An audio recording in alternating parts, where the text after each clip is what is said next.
Halo, selamat datang di channel Penilaian ID, Pusat Informasi Media Edukasi, Penilaian dan Properti bersama saya, Asti Widyahari.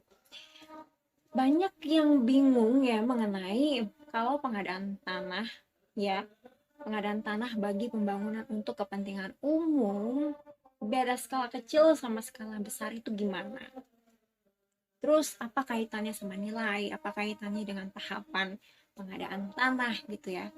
Sebenarnya ini tuh udah ada di undang-undang ya, sudah diatur, kemudian juga sudah ada di um, SPI atau Standar Penilaian Indonesia yang khusus membahas tentang pengadaan tanah bagi pembangunan untuk kepentingan umum.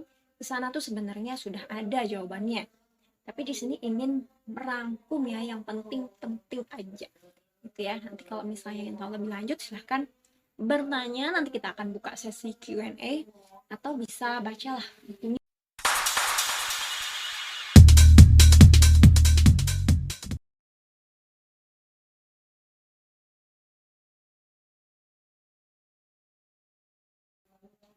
Skala besar itu maksudnya adalah tanah yang di atas 5 hektar. Ada skala kecil di bawah 5 hektar. Ya, 5 hektar. Nah, perbedaannya adalah ketika 5 hektar, ya di bawah 5 hektar, itu tidak wajib menggunakan tahapan pengadaan tanah sesuai Undang-Undang Nomor 2 Tahun 2012. Kalau pengadaan tanahnya lebih dari 5 hektar ya secara total luasnya areanya, maka itu wajib menggunakan tahapan pengadaan tanah bagi pembangunan untuk kepentingan umum berdasarkan Undang-Undang Nomor 2 Tahun 2012 gitu. Nah, lalu bagaimana pengadaan tanah yang kurang dari 5 hektar ini? Kayak apa gitu ya? Karena dia tidak wajib menggunakan Undang-Undang Nomor 2 Tahun 2012 atau intinya dia tidak ini ya, nggak perlu dokumen perencanaan, nggak perlu ada satgas dari BPN segala macam, itu tahapan-tahapan itu ya, ada perencanaan, persiapan, pelaksanaan, penyerahan hasil itu semua nggak ada, bisa langsung bertransaksi gitu kepada yang memiliki tanah atau kepada pihak yang berhak gitu ya, pihak yang memerlukan tanah bisa langsung bertransaksi dan biasanya tetap dilakukan penilaian. Bedanya sekarang apakah menggunakan undang-undang nomor 2 atau menggunakan nilai penggantian pajak atau bisa menggunakan nilai pasar. Sekarang itu pertanyaannya ya. Perbedaan mendasarnya itu begini, terkait dengan keterikatan suatu lokasi. Maksudnya, anggaplah kita ingin membangun apa ya, yang kecil kurang dari 5 hektar misalnya apa ya, anggaplah pasar atau sekolah gitu ya. Apakah sekolah ini harus dibangun di lokasi A gitu atau tidak? Ya, biasanya kan kalau sekolah itu geser-geser dikit bisa lah ya. Nah, kalau yang seperti itu nilainya ya penilai nanti menghitungnya itu bisa menggunakan nilai pasar. Tapi kalau yang terikat gitu ya, misalnya untuk bangun pasar, pasarnya itu harus ada di situ gitu ya. Dan itu ada beberapa bidang yang perlu dibebaskan gitu.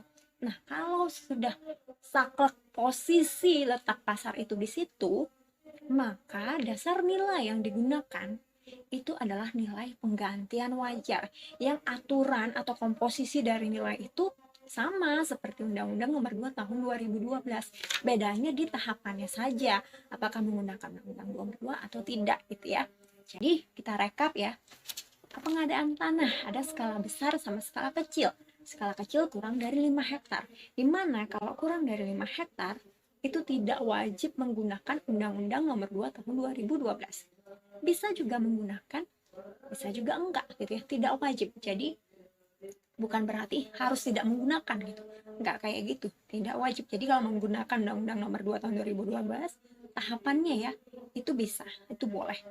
Dan juga kalau di bawah 5 hektar nanti dasar perhitungan penilaiannya dari mana gitu ya, apakah nanti biasanya biasanya pihak yang memerlukan tanah akan bertanya gitu ya, ini sebaiknya memakai nilai pasar atau nilai penggantian wajar. Nah itu tadi tergantung dari keterikatan infrastruktur tersebut atau objek itu terhadap posisi atau lokasi gitu. Kalau misalnya lokasinya bisa dipindah, digeser gitu ya, itu bisa dasar nilainya nilai pasar. Tapi kalau enggak, itu menggunakan nilai penggantian wajar. Gitu ya. Jadi kalau misalnya dia terikat pasti, dia menggunakan nilai penggantian wajar atau biasanya nilai khusus gitu ya. Kalau enggak ya menggunakan nilai pasar. Seperti itu. Bedanya apa? Beda. Jadi kalau nilai pasar ya dihitung seperti penilaian biasa. Fisiknya berapa berdasarkan pasar gitu ya. Nah, itu yang dihitung. Dan kalau nilai penggantian wajar, maka yang dihitung ya ada komponen fisik, ada komponen non fisik gitu. Dan itu juga diperhitungkan kalau fisiknya ya biasanya diperhitungkan secara khusus gitu ya. Atau bisa juga berdasarkan pasar. Nah,